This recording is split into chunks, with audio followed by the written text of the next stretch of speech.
Hello दोस्तों, मेरा नाम है देवांश। आप सभी का दोस्त, आप सभी का बड़ा भाई, आप सभी का बहुत बहुत स्वागत है हमारे इस यूट्यूब चैनल में। हमको बहुत बहुत बहुत ज़्यादा खुशी हो रही है कि आप हमारी वीडियो को वॉच कर रहे हैं। आज हम इतिहास का पहला चैप्टर स्टार्ट कर रहे हैं। एकदम अच्छी तरीके से पढ़ेंगे, बेसिक लेवल से पढ़ेंगे, पॉइंट टू पॉइंट पढ़ेंगे, पूरा चैप्टर का बहुत अच्छी तरीके से लेसन के साथ पढ़ेंगे। हम चैप्टर पे फोकस करते हैं। चैप्टर का नाम हमारे क्या, कब, कहाँ और कैसे। हम चैप्टर का नाम का मतलब जानेंगे, पहले उसका अर्थ क्या है हम उसको जानते हैं बहुत अच्छी तरीके से। क्या, कब, कहाँ और कैसे, इसका क्या कहने का मतलब है, इसका अर्थ क्या होगा। तो क्या हुआ था, कब हुआ था, कहाँ हुआ था और कैसे हुआ था, इन सब चीज़ों के बारे में हम जानेंगे। उसके क्या कितने पॉइंट्स होंगे, कितने टॉपिक्स होंगे, हम उनको जानते हैं। कितने टॉपिक्स होंगे, 7 टॉपिक्स पूरे चैप्टर में हैं। उनको हम अच्छी तरीके से पहले जान लेते हैं, फिर उसके बाद हम एक एक टॉपिक का एक्सप्लेनेशन पढ़ेंगे, एक्सप्लेनेशन के साथ पढ़ेंगे। और हमारा पहला जो टॉपिक्स है, कैसे पता लगाएं, कि कैसे पता लगाएं कि कल क्या हुआ था, 1 साल पहले क्या हुआ था, 1000 साल पहले क्या हुआ था, हम कैसे पता लगाएं, इसके बारे में पता करेंगे। और दूसरा टॉपिक हमारा अतीत के बारे में, हम क्या जान सकते हैं कि वो किस तरह के कपड़े पहनते थे, क्या खाते थे, उन सब चीज़ों के बारे में हम जान सकते हैं। कि हम मतलब कैसे हम जाने कि वो लोग क्या खाते थे, क्या पहनते थे, तो उसको भी जानेंगे पॉइंट में, पूरा एक्सप्लेनेशन के साथ। तो तीसरा टॉपिक हमारा कहता है कि लोग कहाँ रहते थे, जंगलों में रहते थे, पहाड़ों में रहते थे, गुफाओं में रहते थे, कहाँ रहते थे, उन उन सब चीज़ों के बारे में हम इस टॉपिक में पढ़ेंगे। तो चौथा टॉपिक हमारा है अतीत के बारे में कैसे जान सकते हैं, किसके द्वारा जान सकते हैं, किस चीज़ों के माध्यम से जान सकते हैं, हम उसको जानेंगे 5वें टॉपिक में। तो देश का नाम, चौथे टॉपिक में जानेंगे। और 5वां हमारा है देश का नाम। देश का नाम कैसे पड़ा और उसका मतलब कैसे पड़ा, इंडिया हम क्यों कहते हैं, भारत हम क्यों कहते हैं, इस सभी चीज़ों को हम जानेंगे 5वें टॉपिक में। तो 6वां जो है तिथियों का मतलब, आज के टाइम पे जो तिथि चल रही है, यानी कि डेट जो हमारा चल रहा है, उसका मतलब जानेंगे कि ये कैसे हुआ, इसके पीछे का रीज़न क्या है, ये हम 6वें टॉपिक्स में जानेंगे। 7वां टॉपिक हमारा है तिथि मतलब मैंने गलत लिख दिया, सॉरी।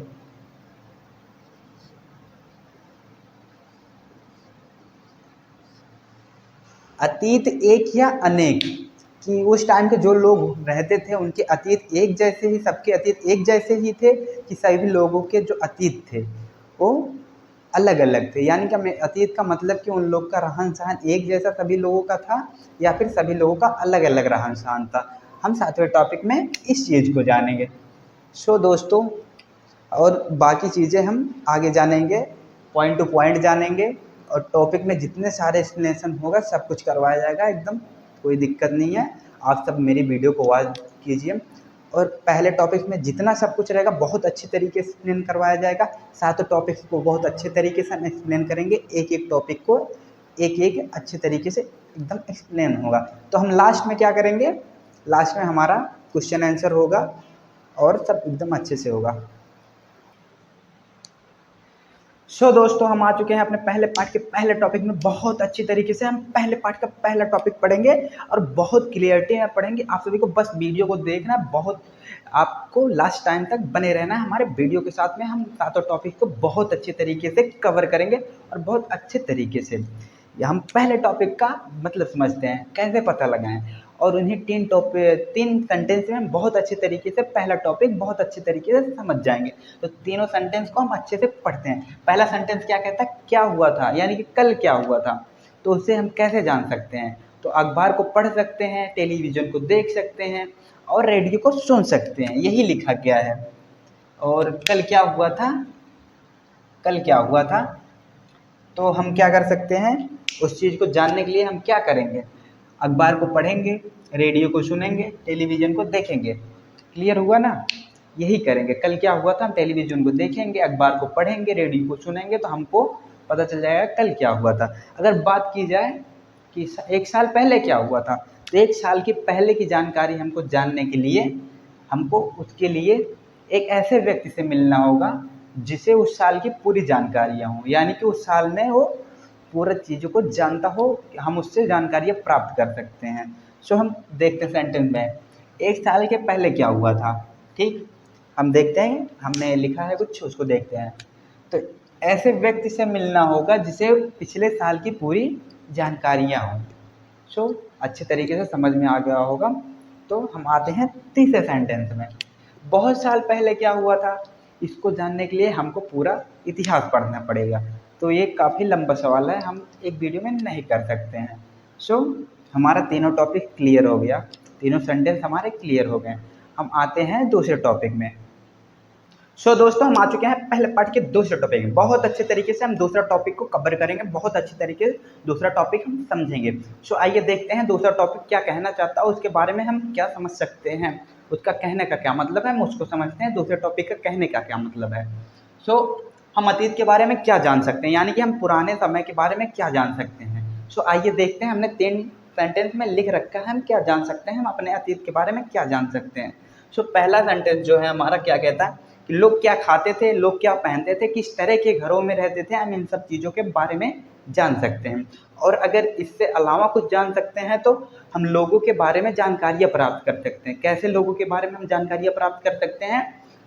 शिकारियों, पशुपालकों, कृषकों, शासकों, व्यापारियों, पुरोहितों, शिल्पकारों, कलाकारों, संगीतकारों और वैज्ञानिकों के बारे में हम जानकारियाँ प्राप्त कर सकते हैं। उनके जीवन से रिलेटेड जानकारियाँ प्राप्त कर सकते हैं। हमारा तीसरा सेंटेंस क्या कहता है, मतलब बच्चे क्या खेल खेलते थे हम उसे भी जान सकते हैं। बच्चे कौन से गाने सुनते थे उन्हें भी जान सकते हैं। बच्चे कौन से गीत गाते थे उसे भी जान सकते हैं। बच्चे कौन सी कहानियाँ सुनते थे हम उसे भी जान सकते हैं। बच्चे कौन से नाटक देखते थे हम उन्हें भी जान सकते हैं। यानी कि बच्चे क्या क्या करते थे हम सभी चीज़ों को जान सकते हैं। हम बहुत चीज़ें जान सकते हैं, बट आगे अगले चैप्टर में इससे और आगे जब बढ़ेंगे तो हम बहुत चीज़ें जानते चलेंगे। घबराइएगा नहीं, बस दूसरे टॉपिक में यही इतना बताया गया था, हम बहुत अच्छी तरीके से आपको एक्सप्लेन कर दिए हैं। आप आगे पीछे करके हमारी वीडियो को देखिए और समझिए। हम मिलते हैं तीसरे टॉपिक में। दोस्तों हम आ चुके हैं अपने तीसरे टॉपिक में। बहुत अच्छी तरीके से हम तीसरे टॉपिक को कवर करेंगे, बहुत अच्छी तरीके से समझेंगे, कोई डाउट्स नहीं रह जाएगा आप सभी को। पहली बात, आप सभी को बहुत अच्छे तरीके से मैं एक्सप्लेन करूंगा, टॉपिक का मतलब क्या है पूरे टॉपिक को एक्सप्लेन करूंगा बहुत अच्छी तरीके से। बस आप सभी को देखना है वीडियो और समझना है। थोड़ा सा प्रेशर डालिएगा अपने दिमाग पे, जैसे चीज़ों आपको समझ में जल्दी आ जाए, चीज़ें जो होती हैं वो जल्दी समझ में आ जाए। थोड़ा प्रेशर डालिएगा अपने दिमाग पे बस। हमारे टॉपिक का क्या नाम है, लोग कहाँ रहते थे। हम पहले ऐसे ही समझ लेते लोग कहाँ रहते थे। जो हमारे अतीत के लोग थे वो कहाँ रहते थे उन्हीं के बारे में हमको पढ़ना है। तो हमारे अतीत के लोग कहाँ रहते थे हमको उन्हीं के बारे में पढ़ना है। टॉपिक का मतलब हो गया हमारे अतीत के जो लोग थे वो कहाँ रहते थे उन्हें हमको जानना है। हम टॉपिक में आते हैं। एक बार आप लोग टॉपिक को देख लीजिए। इस टॉपिक का यह कहने का मतलब कई लाख वर्ष पहले जो लोग थे वो नर्मदा नदी के तट पर रह रहे थे। जो पुराने यानी कि जो हमारे अतीत के लोग थे वो नर्मदा नदी के तट पर रह रहे थे। समझ में आ गया। वहाँ उसमें जो रहने वाले लोग थे यानी कि आरंभिक लोग, शुरुआती दौर पे जो रह रहे थे, आरंभिक मतलब जो शुरू से ही रह रहे हों उन्हें हम आरंभिक कहते हैं। उनमें कुछ कुशल संग्राहक भी थे। कुशल संग्राहक का मतलब अगर जाना जाए तो कुशल संग्राहक बहुत अच्छी तरीके से जंगलों से परिचित थे।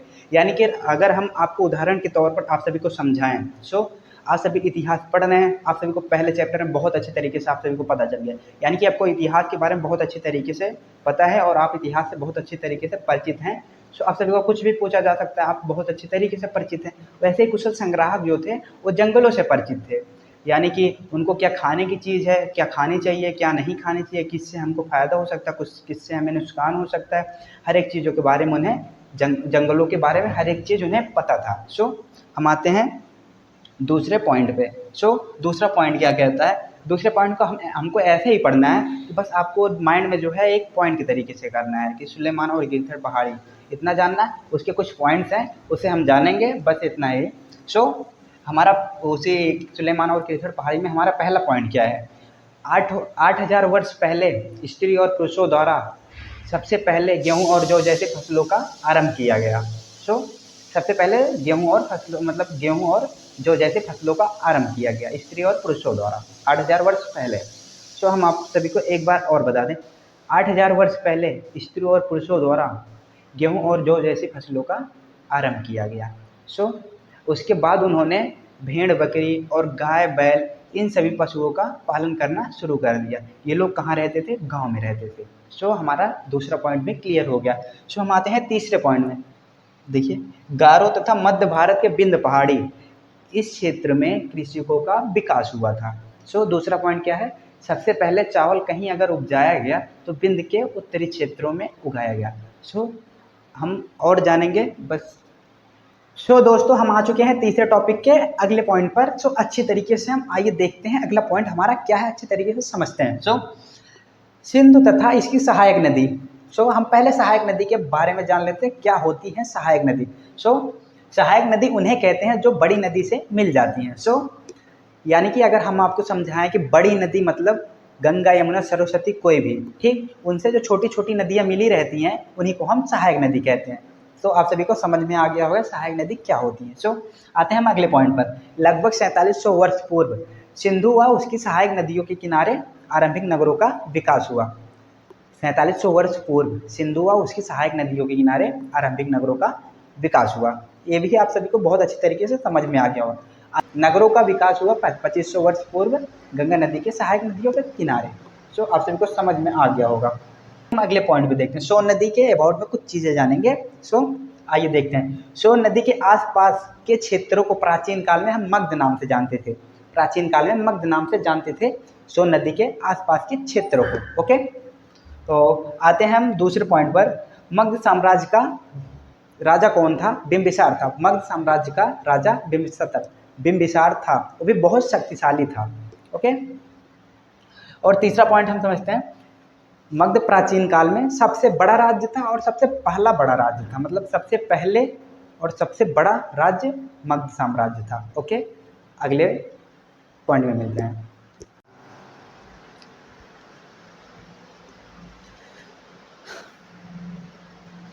सो दोस्तों, हम आ चुके हैं अपने अगले पॉइंट पर। अगले पॉइंट को बहुत अच्छी तरीके से हमको समझना है और हम समझेंगे भी।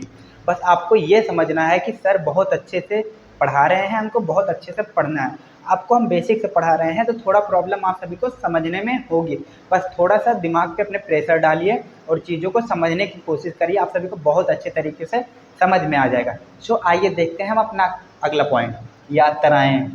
आप सभी को यात्राएँ के थोड़ा ऐसे दिमाग में लेना है कि ये कोई नाम है, टॉपिक के तरीके से आप यात्राएँ को ले लीजिए। ठीक, हम पॉइंट पे आते हैं। कोई भी यात्राएँ इनके लिए असंभव नहीं होती थी। हमारे जो मतलब अतीत के लोग जो थे उनके लिए कोई भी यात्राएँ असंभव नहीं होती थी। जैसे पर्वतों की यात्राएँ, नदियों की यात्राएँ, समुद्रों की यात्राएँ, रेगिस्तान की यात्राएँ, पहाड़ियों की यात्राएँ, इनके लिए कोई भी यात्राएँ असंभव नहीं होती थी। वो तो बहुत जोखिम यात्राएँ होती थी, बट इनके लिए कोई असंभव नहीं होती थी। सभी चीज़ों को ये कर सकते थे। इनके लिए सभी यात्राएँ बहुत अच्छी से होती थी। सो हमारा ये क्लियर हो गया। हम आते हैं दूसरे पॉइंट पर।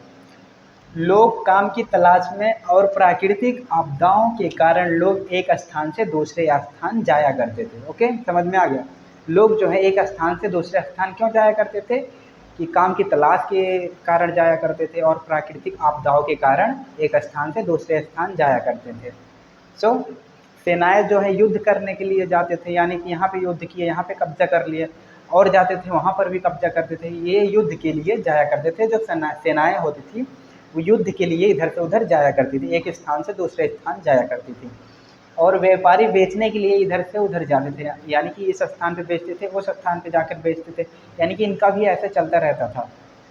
धार्मिक गुरु जो थे वो शिक्षा मतलब बांटने के लिए, सबको शिक्षा देने के लिए इस स्थान से उस स्थान, उस स्थान से उस स्थान, ये लोग भी ऐसे ही जाया करते थे। सो कुछ लोग चीज़ों को खोजने के लिए या फिर जानने के लिए जाते थे। वो लोग बहुत इच्छुक थे ना कि चीज़ों को जानना है, समझना है और खोजना है।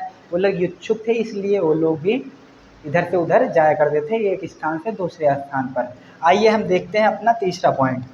बहुत लोगों ने पहाड़ों की ऊंचाई को छुआ, यानी कि बहुत लोगों ने पहाड़ों की ऊंचाइयों को छू सका और समुद्रों की गहराइयों को पार कर सका। इन लोग का नाम आज भी हमारे इतिहास में है। सो हमारा तीसरा टॉपिक बहुत अच्छे तरीके से हमारा कंप्लीट हुआ। आप सभी को कोई नहीं, बस थोड़ा दिमाग पर प्रेशर डालिएगा, आपको मेरा तीसरा टॉपिक भी समझ में आएगा। पहला दूसरा मैंने समझाया वो भी बहुत अच्छे तरीके से आपको समझ में आएगा। हम मिलते हैं चौथे टॉपिक में। दोस्तों हमारा चौथा टॉपिक देश के नाम, इसके पीछे का हर एक रीजन जानेंगे। देश का नाम क्यों पड़ा, कैसे पड़ा, इसके पीछे का रीजन हम समझेंगे। इंडिया क्यों कहते हैं, उसके पीछे का रीजन क्या है। भारत हम क्यों कहते हैं, उसके पीछे का रीजन क्या है। इसको हम बहुत अच्छी तरीके से समझेंगे। बस थोड़ा सा आपको दिमाग पे प्रेशर डालना है और अच्छी तरीके से समझना है। सो आप सभी को बहुत अच्छी तरीके से समझ में आ जाएगा, क्योंकि मैं बेसिक से पढ़ा रहा हूँ ना, दैट्स वाई आप सभी को बहुत अच्छे तरीके से समझ में आ जाएगा। सो इंडिया, इंडिया पे पहले फोकस करते हैं क्यों पढ़ा है। ओके, सो पहले हम सेंटेंस को पढ़ लेते हैं बहुत अच्छी तरीके से, फिर आपको हम एक्सप्लेन कर देंगे बहुत अच्छे तरीके से।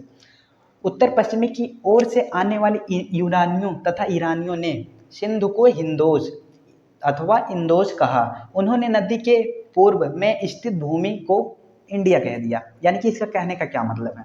सो उत्तर पश्चिमी से आने वाली ईरानी तथा यूनानी, ओके, ईरानी तथा यूनानी, उन्होंने सिंधु नदी को देखा और उसको नाम दे दिया हिंदोज तथा इंदोज। उसी नाम के बेसिस पर हम आज इंडिया कहते हैं। आप सभी को बहुत अच्छे तरीके से समझ में आ गया होगा। ओके, भारत पे आते हैं। भारत नाम कैसे पड़ा, क्यों पड़ा, इसके पीछे का रीजन समझते हैं। भारत नाम का प्रयोग उत्तर पश्चिम में रहने वाले लोगों में एक समूह के लिए किया जाता था। आप सभी को समझ में आ गया होगा।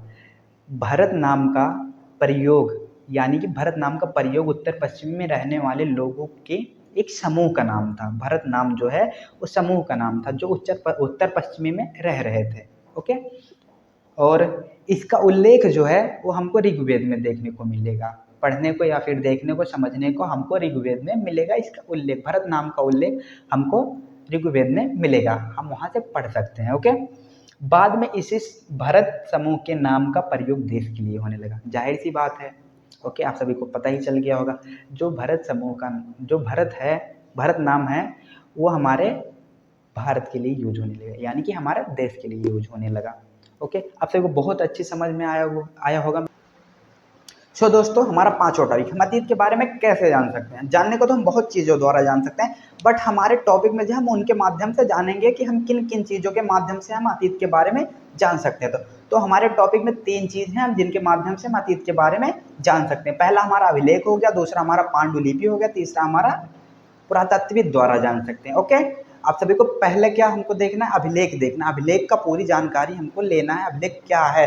सो आइए हम अभिलेख पर फोकस करते हैं। आप सभी पहले एक बार इस सेंटेंस को, पूरे सेंटेंस को पढ़ सकते हैं, या फिर पहले सेंटेंस को ही पढ़ लीजिए, उसके बाद एक एक सेंटेंस आप सभी को अच्छे से पढ़ना है। सो हम अभिलेख पर फोकस करते हैं। अभिलेख क्या होता है, हमने 2 पॉइंट लिखा है अभिलेख का, तो 2 पॉइंट को हमको अच्छी तरीके से समझना है।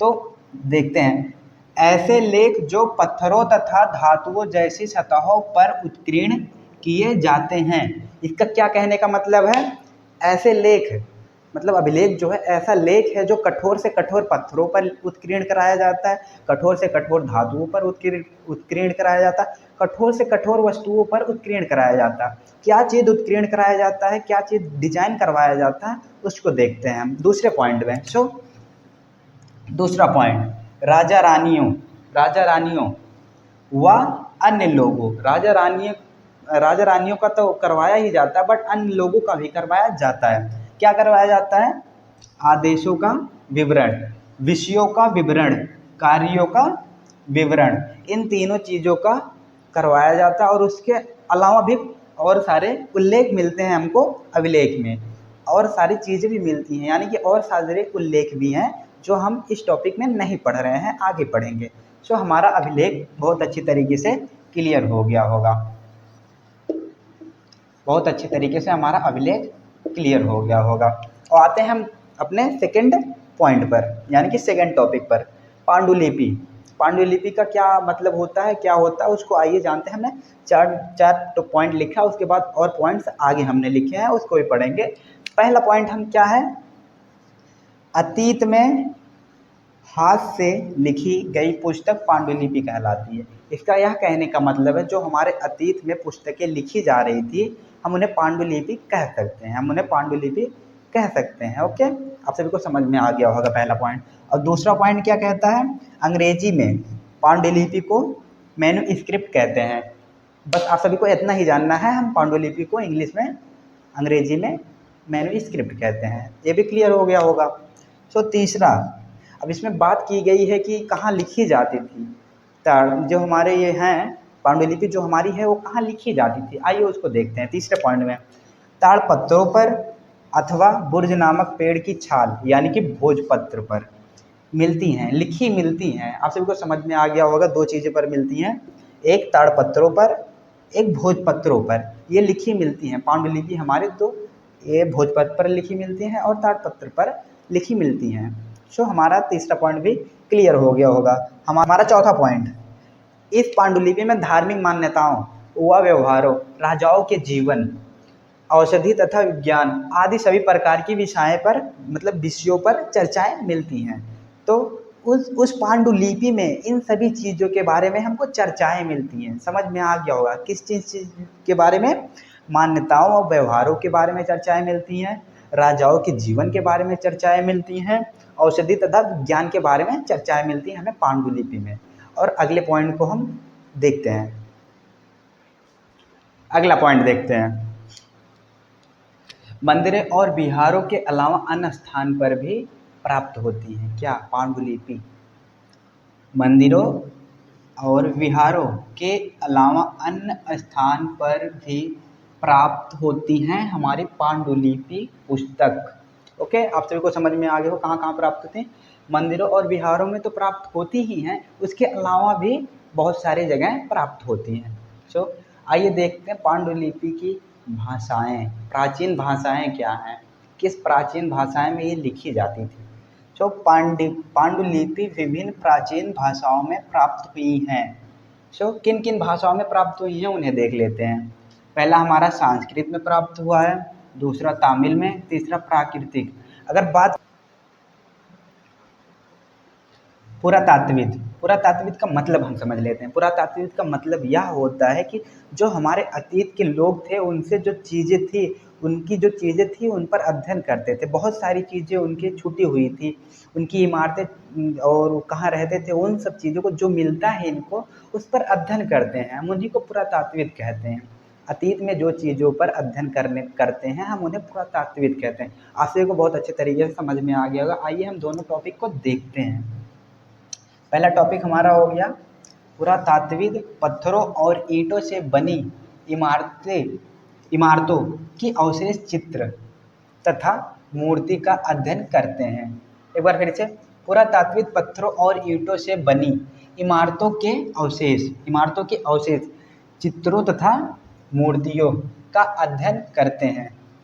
इसमें बताया गया पत्थरों और ईंटों से बनी इमारतें, उनके जो अवशेष हैं यानी कि चित्र हो गए और मूर्तियाँ हो गई, उन पर अध्ययन करते हैं। आप सभी को बहुत अच्छे तरीके से समझ में आ गया होगा। हमारा दूसरा पॉइंट क्या है?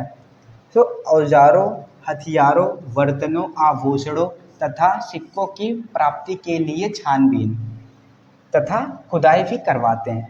किसके लिए? औजारों के लिए छानबीन खुदाई करवाते हैं, हथियारों के लिए भी छानबीन खुदाई करवाते हैं, बर्तनों के लिए भी छानबीन खुदाई करवाते हैं, आभूषणों के लिए भी छानबीन खुदाई करवाते हैं, सिक्कों की प्राप्ति के लिए भी छानबीन खुदाई करवाते हैं। आप सभी को बहुत अच्छे तरीके से समझ में आ गया होगा पुरातात्विक क्या होते हैं। अगर हम पुरातात्विक कहना चाहें, पुरातात्विक का असली अर्थ क्या होगा, तो ये जो है बहुत मतलब जासूसी करते हैं। पहले जो हुआ था उसके बारे में जासूसी करते हैं, हर एक चीज़ों को जानने का इच्छुक होते हैं। इन लोग अध्ययन करते हैं हर एक चीज़ के बारे में जो हमारे पिछले में छुटी हुई थी, अतीत में जो छुटी हुई थी, उन सब चीज़ों के बारे पे, उन सब चीज़ों पर अध्ययन करते हैं ये हमारे पुरातात्विक लोग। आइए देखते हैं, हम थोड़ा एक अलग से टॉपिक पढ़ते हैं, पांडुलिपि, अभिलेख और पुरातात्विक। अगर हम इनको कहना चाहें एक शब्द में क्या कह सकते हैं, तो आइए देखते हैं हम क्या कह सकते हैं।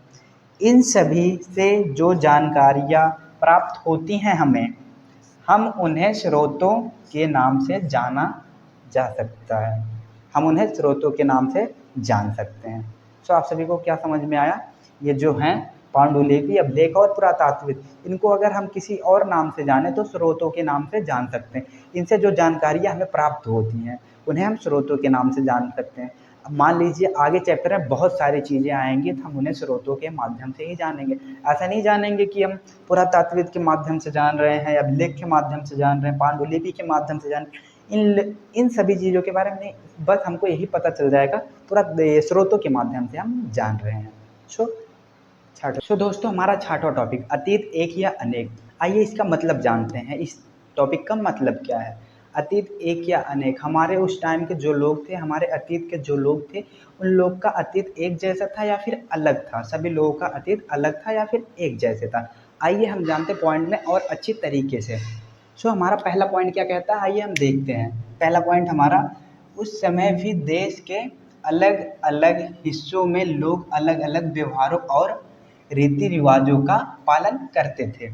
यानी कि अगर बात की जाए, एक उदाहरण के तौर पर हम समझते हैं, हमारे यूपी की बात हो तो हमारे ज़िलों में अलग अलग रीति रिवाज चलते हैं। इस टाइम जो चल रहा है हमारे उत्तर प्रदेश में या फिर हमारे इंडिया में, ऐसे ही पहले चलता था। सभी लोगों के अतीत अलग अलग होते थे। यानी कि अगर यूपी की बात करी जाए, यूपी का भी अति मतलब समझ लीजिए रीति रिवाज अलग अलग है। अगर बिहार की बात करें तो उनका भी रीति रिवाज अलग है। इसी के दौरान हम सभी समझ सकते हैं, इसी के तौर पर हम समझ सकते हैं कि हमारा जो पुराना अतीत था, यानी कि हमारे जो अतीत थे उन लोग का भी अतीत अलग अलग ही होता था।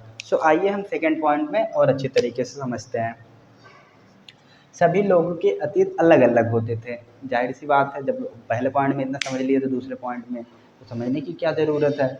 तो अलग अलग ही होते थे, हमारे अतीत जो होते थे वो अलग अलग ही होते थे। जो अतीत के लोगों के अतीत होते थे वो सबसे भिन्न होते थे, यानी कि सभी लोगों के अलग अलग होते थे। आइए उदाहरण के तौर पर हम समझ लेते हैं। सो हमारे उदाहरण में क्या है, हम देखते हैं। पशुपालकों और कृषकों का जीवन राजाओं और रानियों के जीवन से भिन्न होता था। यानी कि इसका क्या मतलब है, पशुपालकों और कृषकों का जीवन राजा और रानियों के जीवन से भिन्न होता था। समझ में आ गया होगा। व्यापारियों का जीवन शिल्पकारों के जीवन से बहुत भिन्न था। अब इसका क्या मतलब है, व्यापारी जो थे उनका जो जीवन था वो शिल्पकारों के जीवन से बहुत भिन्न था।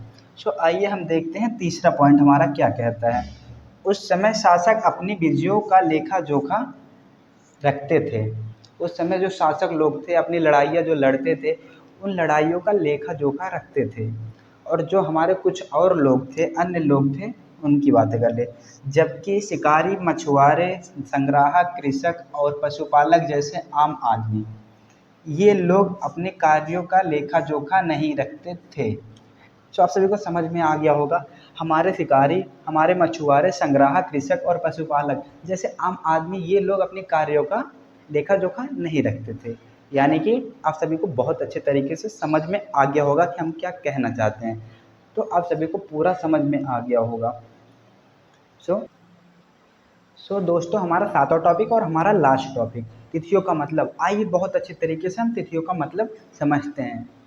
हमारा पहला पॉइंट क्या कहता है, इसमें कुल मिला के एक ही पॉइंट है, हम उसे एक ही पॉइंट में सब चीज़ को समझ लेंगे, तिथियों का मतलब क्या है।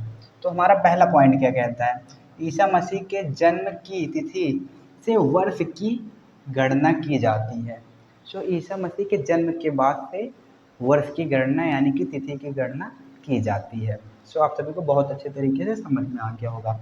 हमारा पहला पॉइंट क्या है, ईसा मसीह के जन्म के पहले, ईसा पूर्व कहा जाता है। उनके जन्म के पहले यानी कि उनके जन्म के पहले हम ईसा पूर्व कहते हैं।